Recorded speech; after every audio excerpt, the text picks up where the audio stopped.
Hoy vamos a sumergirnos en la increíble historia de cómo 13 colonias británicas, que estaban ahí, repartidas por la costa atlántica de Norteamérica, se unieron para desafiar a un imperio y, de la nada, crear una nueva nación, los Estados Unidos de América.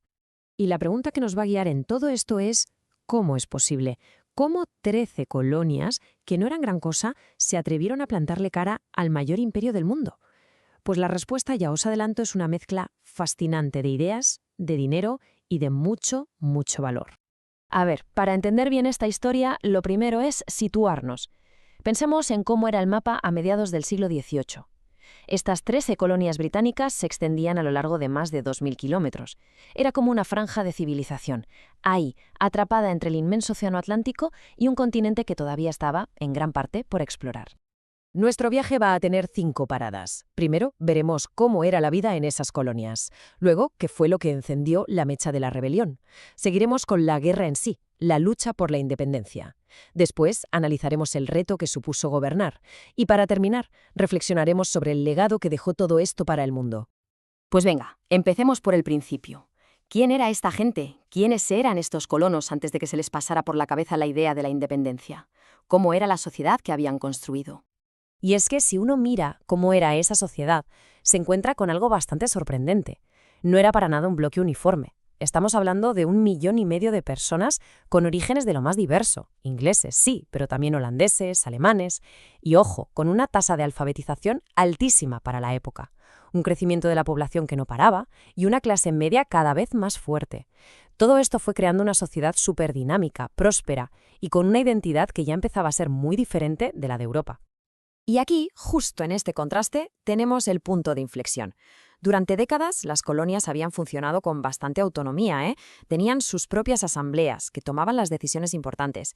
Pero la Guerra de los 7 años, que fue un conflicto mundial entre Gran Bretaña y Francia, lo cambió absolutamente todo. Gran Bretaña, que se quedó con las arcas tiritando por la guerra, miró a las colonias y dijo: «A ver, que os toca pagar vuestra parte». Y así, de la noche a la mañana, esa autonomía se esfumó y se convirtió en un control férreo desde Londres y, sobre todo, en impuestos. Impuestos nuevos dictados desde el otro lado del océano. Y claro, con esos nuevos impuestos se pasó de la lealtad a la protesta y de la protesta a la rebelión abierta. Vamos a ver cómo se encendió esa chispa que lo incendió todo. Es que la escalada fue rapidísima, de verdad. Todo arrancó en 1765 con la Ley del Timbre, un impuesto directo sobre cualquier cosa de papel impreso. Pensemos en periódicos, documentos legales, hasta en los naipes. Solo 2 años después, las leyes Townshend grababan productos del día a día. La tensión fue a más y a más hasta que estalló en 1773 con el famosísimo motín del té de Boston, que ya fue un acto de desafío total. Para el año siguiente, en 1774, la cosa estaba tan seria que las colonias se juntaron por primera vez en el primer Congreso Continental para ver qué hacían. Todo este malestar, todo este cabreo, se puede resumir en una frase que se convirtió en un auténtico grito de guerra: no a los impuestos sin representación. El problema, en el fondo, no era tanto el dinero, sino el principio. ¿Cómo era posible que un parlamento, en Londres, donde no tenían ni un solo representante, pudiera decidir sobre su dinero y sus vidas? Para ellos, esto era pisotear sus derechos más básicos como ciudadanos británicos. La tensión ya era insostenible. Se acabaron las palabras y empezaron a hablar las armas. Comienza la lucha por la libertad. El conflicto armado estalló finalmente en 1775. En 2 pueblos, Lexington y Concord, las tropas británicas que iban a confiscar armas de los colonos se encontraron de frente con la milicia local. Aquel fue, como se dice, el disparo que se oyó en todo el mundo. La guerra había empezado. Tan solo un año después, en julio de 1776, los líderes de las colonias dieron un paso que ya no tenía vuelta atrás.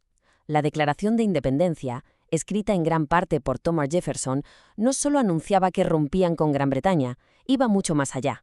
Presentaba una nueva filosofía de gobierno basada en derechos que nadie te puede quitar: el derecho a la vida, a la libertad y a la búsqueda de la felicidad.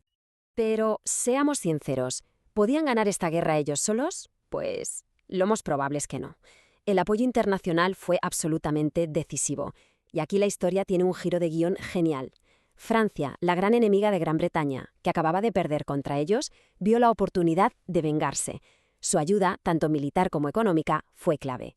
Y poco después se apuntaron España y Holanda, convirtiendo lo que era una rebelión colonial en una auténtica guerra a escala mundial.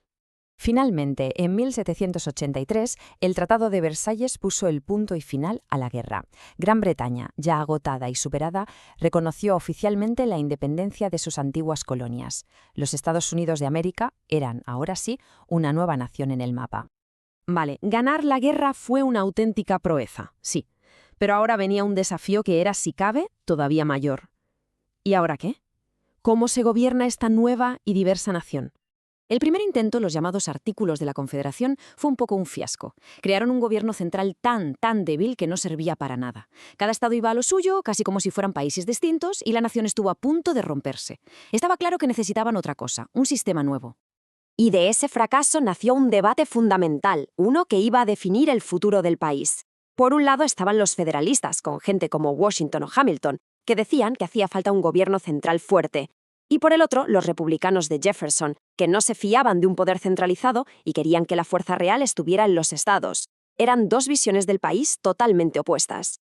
La solución que encontraron fue, la verdad, una genialidad: la Constitución de 1787, un documento revolucionario que creaba un sistema de división de poderes. Por un lado, el poder ejecutivo, con el presidente; por otro, el legislativo, el Congreso, para hacer las leyes; y finalmente, el judicial, con el Tribunal Supremo, para interpretarlas.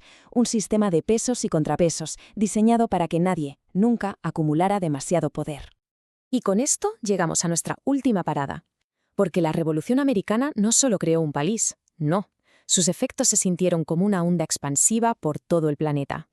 Es que su legado es tremendo, de verdad. Fue la primera vez en la historia que una colonia conseguía independizarse de su metrópoli. Demostró que todas aquellas ideas de la Ilustración sobre la libertad y el gobierno del pueblo no eran solo teorías de filósofos, sino que se podían llevar a la práctica. Y, por supuesto, su ejemplo fue como una cerilla en un polvorín, inspirando directamente a los revolucionarios de Francia y de toda Europa. Esta cita de la época nos ayuda a entender la fascinación que provocó América. Para muchísima gente en la vieja Europa, representaba la esperanza de una sociedad sin el peso de la aristocracia y de los privilegios de sangre, un lugar donde, como se lee aquí, podía existir una amable igualdad. En el fondo, la Revolución Americana fue eso, un experimento político. Una apuesta muy atrevida que partía de la idea de que el gobierno debe tener el consentimiento de la gente a la que gobierna. Y nos deja con una pregunta flotando en el aire. Más de 2 siglos después, ¿siguen vivos los ideales de aquel experimento? La respuesta, bueno, esa quizás se sigue escribiendo cada día.